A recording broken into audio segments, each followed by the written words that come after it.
बिस्मिल्लाहिर्रहमानिर्रहीम अस्सलाम वालेकुम। हमने 11वीं क्लास की फिज़िक्स की बुक स्टार्ट की हुई थी और आज की इस वीडियो में इसका यूनिट नंबर 6 जिसका नेम है हीट एंड थर्मोडायनामिक्स, इसके न्यूमेरिकल स्टार्ट करेंगे। चैप्टर नंबर 1 से लेकर 5 तक कंप्लीट कर लिए हुए थे। उन वीडियोज़ का लिंक आपको इस वीडियो के नीचे डिस्क्रिप्शन में मिल जाएगा।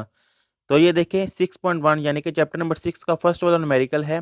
अ गैस ऑक्यूपाई 6.0 लीटर यानी कि 6 litre of volume at a pressure of 12 atmospheric यानी कि एटीएम कि एक गैस है जिसका वॉल्यूम दे दिया हुआ है 6 लीटर और देखिए प्रेशर भी दिया हुआ है 12 एटीएम। तो सबसे पहले यही लिख लेते हैं वॉल्यूम। तो यहाँ मैं लिख लूँगा वी से डिनोट करते हैं। वॉल्यूम मेरे पास आ जाएगा 6 लीटर और प्रेशर जिसको पी से डिनोट किया जाता है 12 एटीएम, वो मैंने वैसे लिख लिया है।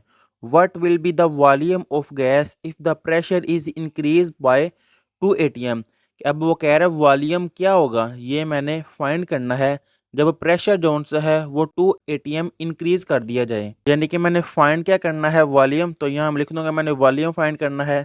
तो ये भी वॉल्यूम है, इसको मैं V1 कह देता हूँ और जो न्यू वॉल्यूम है इसको V2 कह दूंगा। ये प्रेशर P1 है और प्रेशर P2 2 इंक्रीज हुआ है। तो यहाँ हम लिख दूंगा P2 इंक्रीज हुआ है 2। तो पहले है 12, वो मैंने वैसे लिख लिया है 12 एटीएम। इंक्रीज का मतलब है ऐड करते हैं, डिक्रीज का मतलब है नेगेटिव करते हैं। 2 एटीएम ये इंक्रीज हुआ है। तो मेरे पास P2 कितना आ जाएगा 14 एटीएम। अब इससे नेक्स्ट है assuming that temperature remain constant. कह रहा है एज्यूम कर ले कि टेम्परेचर जोन से है वो कांस्टेंट है। तो पीछे आपने थ्योरी पढ़ी हुई है, जब टेम्परेचर कांस्टेंट होता है और प्रेशर और वॉल्यूम दिया हो तो फिर बॉयल लॉ यूज़ करते हैं। यहाँ मैं कैलकुलेशन की हेडिंग दूंगा और यहाँ पे लिखूंगा एज टेम्परेचर इज़ कांस्टेंट कि टेम्परेचर कांस्टेंट है, चाहे लिखे given temperature is constant so using Boyle law. अब बॉयल लॉ क्या था, P1 V1 equal P2 V2। मैंने फाइंड क्या करना है, ये V2 फाइंड करना है। तो ये देखिए V2 वैसे ही P1 V1 divided by P2 equal ये V2 वैसे ही P2 मल्टीपल और इस तरफ आगे डिवाइड। सिंपल इनकी मैं वैल्यूज पुट कर दूंगा। ये देखिए V1 है 6, P1 12 और P2 14। तो ये मैं पुट करूंगा P1 की जगह पे ये आ जाएगा मेरे पास 12, V1 की जगह पे 6 और P2 इसकी जगह पे ये आ जाएगा 14 इक्वल V2 वैसे ही। अब 12 मल्टीप्लाई 6 वो आ जाता है 72 और 14 वैसे ही इक्वल V2 वैसे ही। अब देखिए 72 डिवाइडेड बाय 14 वो आ जाएगा मेरे पास 5.12 और ये V2 वैसे ही। अब आपने ये नहीं समझना कि V जो सा है वेलोसिटी है तो इसका यूनिट मीटर पर सेकंड आएगा। ये देखें V डिनोट किया है हमने वॉल्यूम और वॉल्यूम का यूनिट दिया हुआ है लीटर। तो फिर इस लिहाज से इस वॉल्यूम के साथ भी मैं लीटर लगा दूंगा। ये है फर्स्ट न्यूमेरिकल का आंसर। अब इससे नेक्स्ट है सेकंड वाला स्टेटमेंट है in a vacuum chamber which is connected to a cryogenic pump pressure as low as 1.00 nano pascal is being attained. यानी कि ये मेरे पास क्या दिया हुआ है प्रेशर और पास्कल यूनिट भी प्रेशर का। तो सबसे पहले यह मैं प्रेशर ही लिख लेता हूँ कि P इक्वल है 1.00, इसका मतलब 1 ही होता है और नैनो और ये पास्कल। नैनो की वैल्यू आपको पता है 10 की पावर 9, तो मैं लिख लूँगा 1 मल्टीप्लाई 10 की पावर -9 और ये पास्कल वैसे ही। अब इससे नेक्स्ट है calculate the number of molecules कि मैंने नंबर ऑफ मॉलिक्यूल्स ये फाइंड करने हैं। तो यहाँ मैं लिख लेता हूँ फाइंड मैंने करना है नंबर ऑफ मॉलिक्यूल्स। इसको एन से डिनोट कर लेते हैं कि मैंने नंबर ऑफ मॉलिक्यूल्स ये फाइंड करने हैं इन 1.00 मीटर क्यूब। अब ये मीटर क्यूब ये देखिए अगर मीटर आ जाए ना तो ये लेंथ का यूनिट होता है, अगर मीटर का स्क्वायर आ जाए तो वो एरिया का यूनिट होता है। अगर क्यूब आ जाए ज़रूरी नहीं मीटर ही हो, अगर सेंटीमीटर हो इस तरह कोई भी हो, लेकिन पावर एक हो वो लेंथ होती है, 2 पावर आ जाए वो एरिया का यूनिट होता है, अगर 3 आ जाए ये वॉल्यूम का यूनिट होता है। और ये देखिए लिखा हुआ है 1 metre cube vessel at this pressure.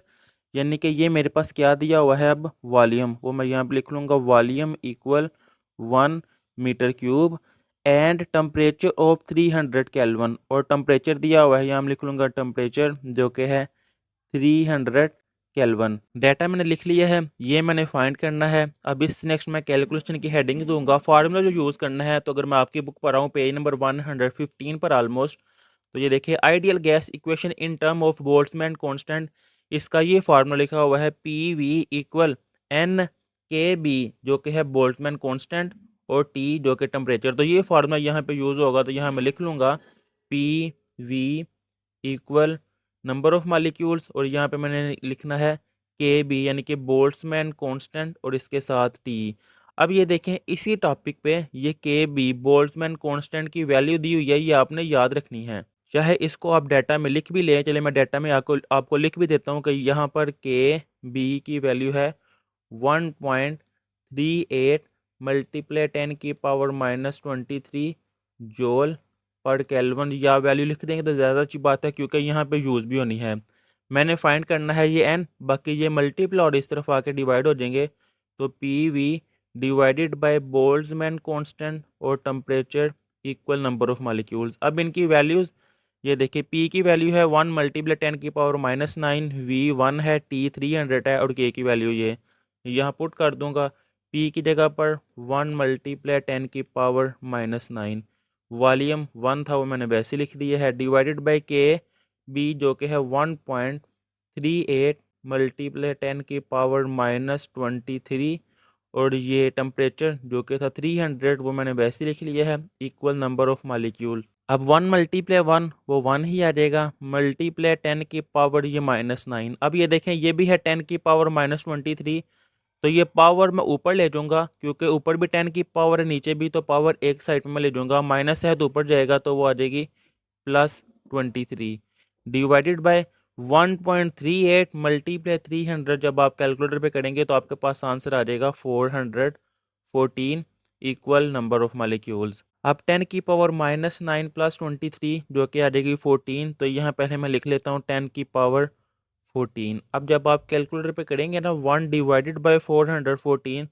तो वो आपके पास आंसर आ जाएगा 2.41 मल्टीप्लाई 10 की पावर -3। अब ये भी 10 की पावर -3 है, ये है 10 की पावर 14, तो इनको मैं इकट्ठे कर लेता हूँ, यहाँ पे आगे सॉल्व कर लेता हूँ। ये आ जाएगा 2.41 मल्टीप्लाई 10 की पावर -3 + 14, तो -3 + 14 वो आ जाएगी मेरे पास 10 की पावर 11।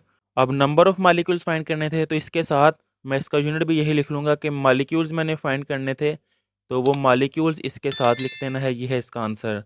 अब इससे नेक्स्ट आ जाएगा numerical number 3। A gas undergoes a thermodynamic process which is absorb 500 joule of heat energy and performs 300 joule work on its surrounding. यानी कि वो कह रहा है गैस है, थर्मोडायनेमिक प्रोसेस में वो हीट एब्जॉर्ब कर रही है कितनी, 500 joule। तो सबसे पहले मैं यही लिख लेता हूँ हीट एब्जॉर्ब, जिसको क्यू से डिनोट किया जाता है, और वो है मेरे पास 500 joule। और उसने एनर्जी जो परफॉर्म किया है वर्क वो है 300, तो वर्क मैं यहाँ पे लिख लूँगा, वर्क को डब्ल्यू से डिनोट किया जाता है, वो है 300 joule। इससे नेक्स्ट है calculate the change in internal energy of the gas, कि गैस में जो चेंजिंग आई है उसकी इंटरनल एनर्जी के लिहाज से वो मैंने फाइंड करनी है, तो फाइंड की हेडिंग दूंगा चेंज इन इंटरनल एनर्जी, जिसको डिनोट किया जाता है चेंज को डेल्टा से, और इंटरनल एनर्जी यू ये मैंने फाइंड करना है। अब ये देखें थर्मोडायनामिक प्रोसेस है, और इसमें देखें वर्क भी आया है, हीट भी आई है, और चेंज इन इंटरनल एनर्जी, तो इस लिहाज से कैलकुलेशन की हेडिंग दे के मैं यहाँ पे लिखूंगा according to first law of thermodynamics, कि थर्मोडायनामिक्स का जो सा फर्स्ट लॉ है वो क्या था, heat equal change in internal energy plus work. ये मैंने फाइंड करना है, ये प्लस से इस तरफ आके नेगेटिव का, यानी कि heat minus work equal change in internal energy. अब इनकी वैल्यूज़ तो ये देखें 500 और ये है 300, यहाँ मैं वैल्यूज़ पुट कर दूंगा सिंपल, 500 joule माइनस 300 joule, और यहाँ पर ये वैसे ही जब नेगेटिव करूँगा तो आ जाएगा मेरे पास 200 joule। ये इतनी इंटरनल एनर्जी चेंज हुई है, सिंपल ये है इसका आंसर। अब इससे नेक्स्ट आ जाएगा इसका न्यूमेरिकल नंबर 4, जिसकी स्टेटमेंट है a Carnot engine is operating between a high temperature reservoir at 600 kelvin and a low temperature reservoir at 300 kelvin, कि एक इंजन है जो कि ऑपरेट हो रहा है, हाई टेम्परेचर दिया हुआ है और लो टेम्परेचर।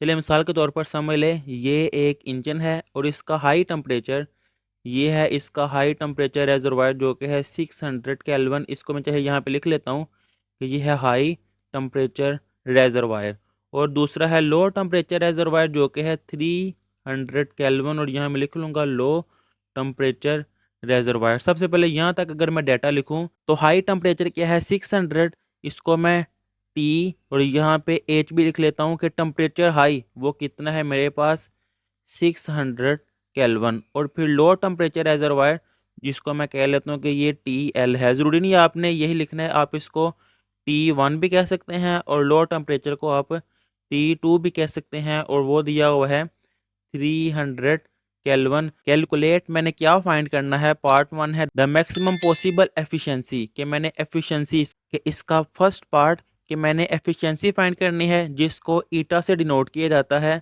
और मैक्सिमम यानी कि परसेंटेज मैंने फाइंड करनी है एफिशिएंसी की। और इसका सेकंड पार्ट है the amount of work output if the energy absorb 500 joule of heat from the high temperature reservoir, कि जब इतनी हीट दी हो तो मैंने वर्क डन जो आउटपुट है वो फाइंड करनी है। तो चलिए डाटा में मैं ये भी लिख लेता हूँ कि हीट मुझे दी हुई है 500 जूल, और मैंने वर्क जो आउटपुट है ये मैंने फाइंड करना है। तो यहाँ मैं लिख लूँगा कि मैंने वर्क फाइंड करना है जिसको W से डिनोट किया जाता है, ये फाइंड करना है। अब इसकी कैलकुलेशन करते हैं। तो कैलकुलेशन में इसका पार्ट 1 करने लगा हूँ जो कि है एफिशिएंसी। अब आपकी बुक पर पेज नंबर ऑलमोस्ट 124 है या 125, वहाँ पे एफिशिएंसी का फार्मूला लिखा हुआ है टेम्परेचर के लिहाज से भी और हीट के लिहाज से भी। लेकिन देखें मुझे यहाँ पे जो गिवन है वो टेम्परेचर दिया हुआ है, तो मैं यहाँ पर एफिशिएंसी का टेम्परेचर वाला फार्मूला यूज़ करूँगा जो कि है 1 - T2 डिवाइडेड बाय T1 और ब्रैकेट क्लोज। अब आपने परेशान नहीं होना कि अगर आपने TH और TL ये वो लिखना है आपने, तो यहाँ पे आ जाएगा temperature low divided by temperature high, उस लिहाज से फार्मूला।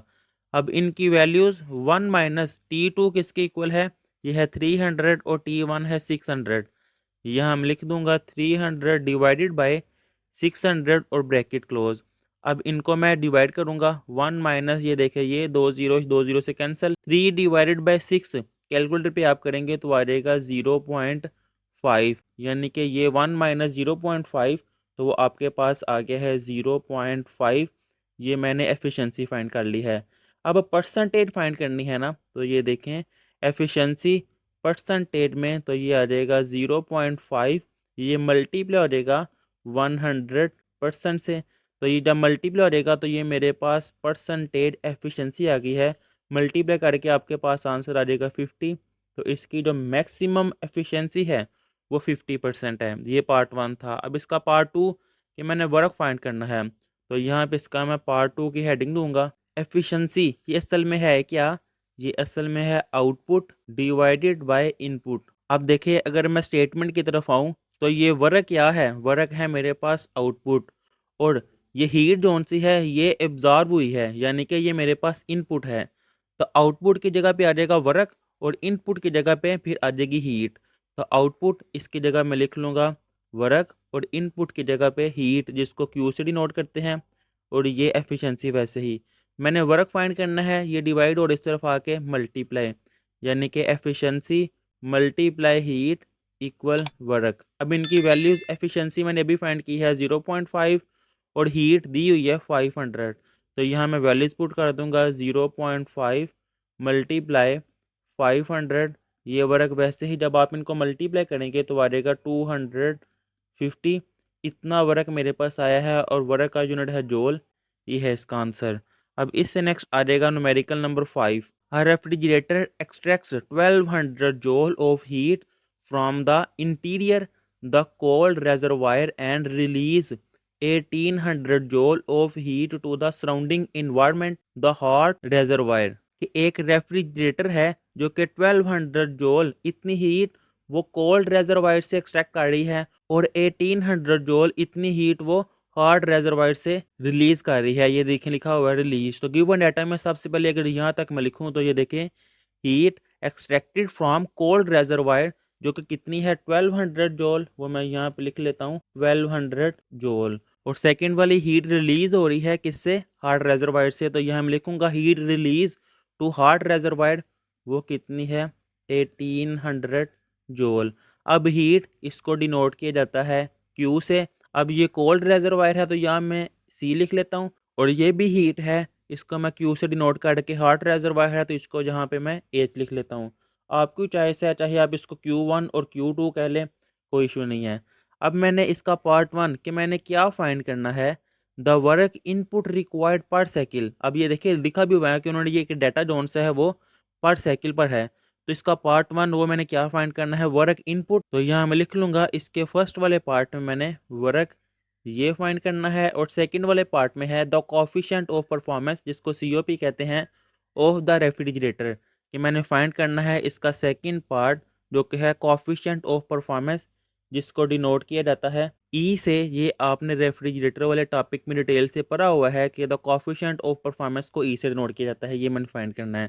तो इसकी कैलकुलेशन की हेडिंग दूंगा, और इसका सबसे पहले मैं फर्स्ट वाला पार्ट फाइंड करने लगूँ जो कि हीट है। तो आपकी बुक पर पेज नंबर 126 या 27 पर टॉपिक है रेफ्रिजरेटर वाला। तो उसके स्टार्ट में ये देखिए लिखा हुआ है कि हीट वो इक्वल है QH माइनस QC। तो ये वाला फार्मूला यहाँ मैं यूज़ करने लगा हूँ। सॉरी, मैंने हीट क्या है, मैंने वर्क कहना था। वर्क इक्वल है QH माइनस QC। अब इनकी वैल्यूज़, QH की वैल्यू है 1800 और QC की 1200, वो मैं यहाँ पे पुट कर दूंगा कि 1800 जोल वो मैंने लिखा है माइनस 1200 जोल। वैसे ही जब इनको मैं नेगेटिव करूँगा तो मेरे पास आंसर आ जाएगा 600 जोल। ये मैंने वर्क फाइंड कर लिया है। अब इसका सेकंड वाला पार्ट में कोफिशिएंट ऑफ परफॉर्मेंस यानी कि ई, ये मैंने फाइंड करना है।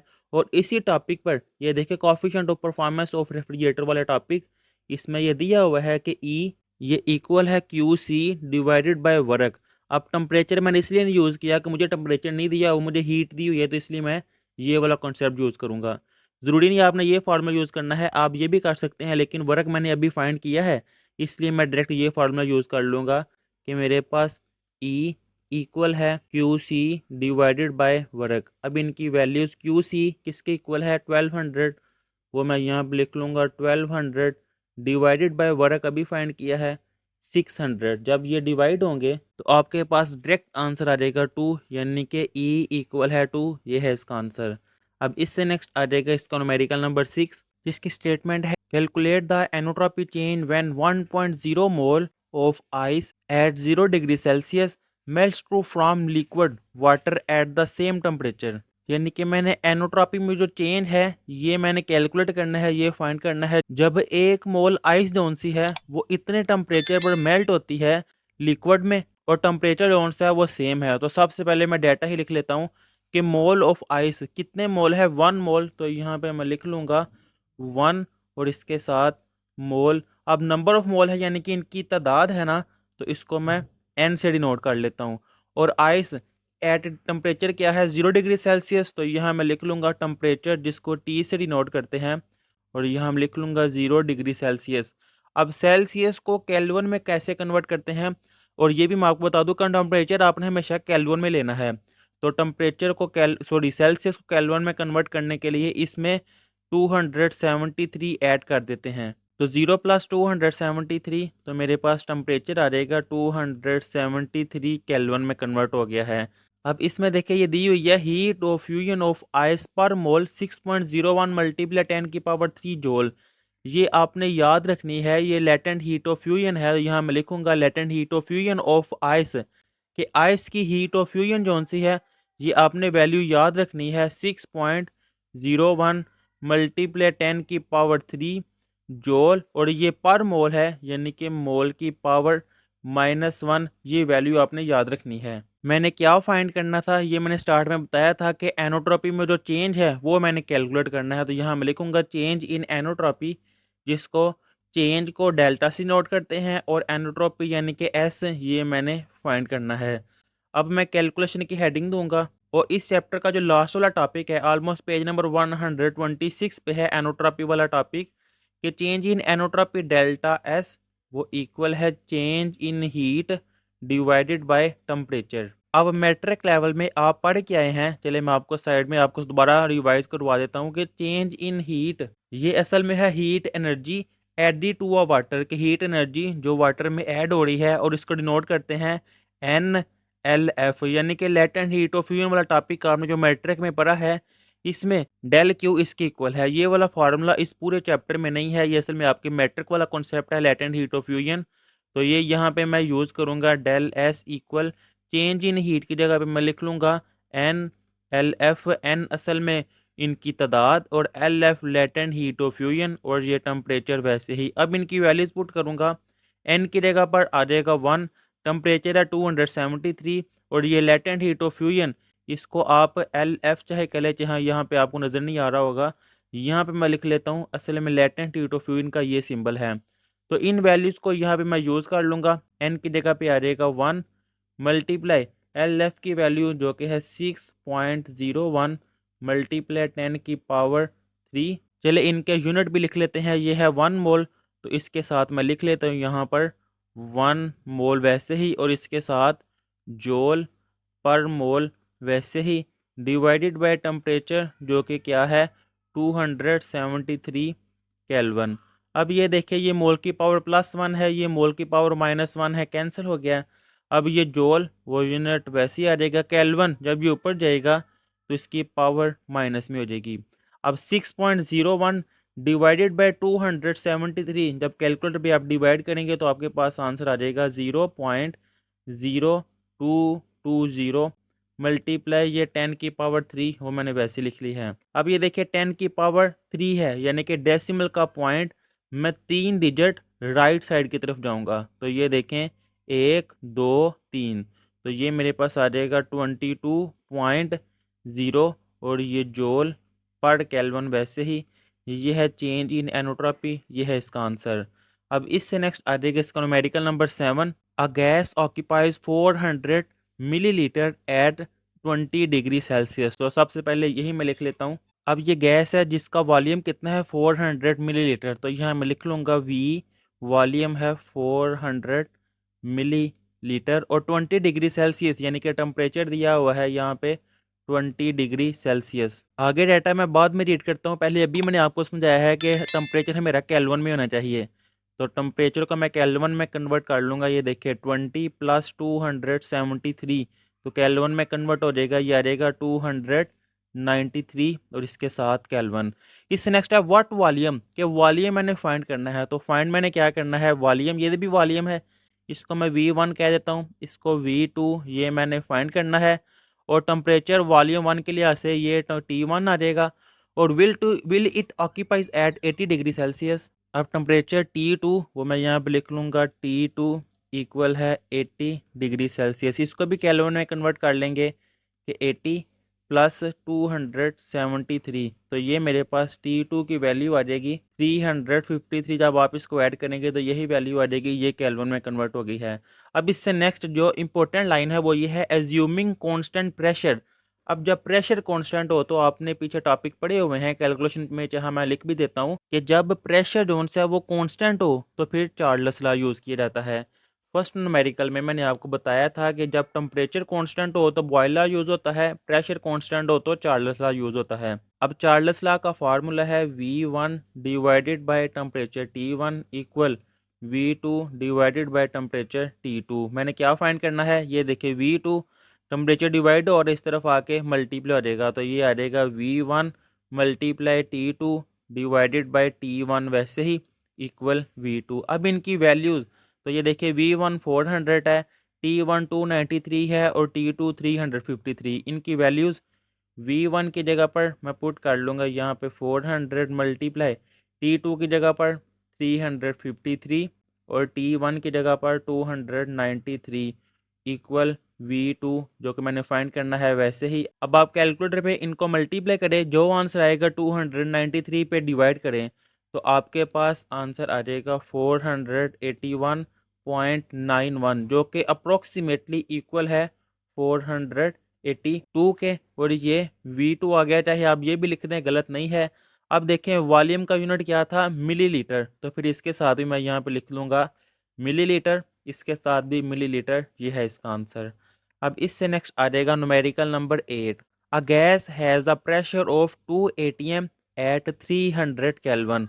अब ये देखिए 2 atm ये उसका क्या दे दिया हुआ है प्रेशर, और 300 केल्विन जो कि टेम्परेचर का यूनिट है। तो सबसे पहले मैं यही लिख लेता हूँ कि प्रेशर जो कि इक्वल है 2 atm और टेम्परेचर T से डिनोट की जाता है जो कि है 300 केल्विन। व्हाट प्रेशर, कि मैंने प्रेशर फाइंड करना है तो इस वजह से इसको मैं P1 कह दूंगा। और मैंने फाइंड क्या करना है, P2 ये फाइंड करना है। Will it have at 450 kelvin. अब ये देखिए, इसको मैं T1 कह दूंगा, जो नया टेम्परेचर है उसको मैं तो कहूँगा T2 जो कि है 450 केल्विन। अब ये देखिए, एज्यूमिंग कांस्टेंट वॉल्यूम, यहाँ पे वॉल्यूम कांस्टेंट है। अब जब वॉल्यूम कांस्टेंट हो तो फिर ये देखें, फॉर कांस्टेंट वॉल्यूम, जब वॉल्यूम कांस्टेंट हो यूज जोसेफ लुसिक लॉ। तो ये क्या है, ये देखिए आपके सामने, यहाँ मैं लिख लेता हूँ। P1 divided by T1 equal है P2 डिवाइडेड बाय T2। मैंने क्या फाइंड करना है, P2। तो ये देखिए P2 यहीं रहेगा, ये T2 इस तरफ आके मल्टीप्लाई हो जाएगा, P1 T2 divided by T1 वैसे ही इक्वल P2। अब इनकी वैल्यूज़ यहाँ मैं पुट करूँगा। P1 है 2, T1 है 300 और ये 450। तो ये देखें, 2 मल्टीप्लाई 450 डिवाइडेड बाय ये आ जाएगा 300 इक्वल P2 वैसे ही। अब इनको जब आप मल्टीप्लाई करेंगे वो आ जाएगा 900 डिवाइडेड बाय 300 वैसे ही। अब 900 डिवाइडेड बाय 300 तो वो आ जाएगा 3 के इक्वल। ये मैंने प्रेशर फाइंड किया है और प्रेशर का यूनिट है ATM। तो यहाँ मैं लिख दूंगा, ये देखिए ATM ये है इसका आंसर। और यहाँ पर इस चैप्टर के न्यूमेरिकल भी कंप्लीट कर लिए हुए हैं। अल्लाह हाफिज़।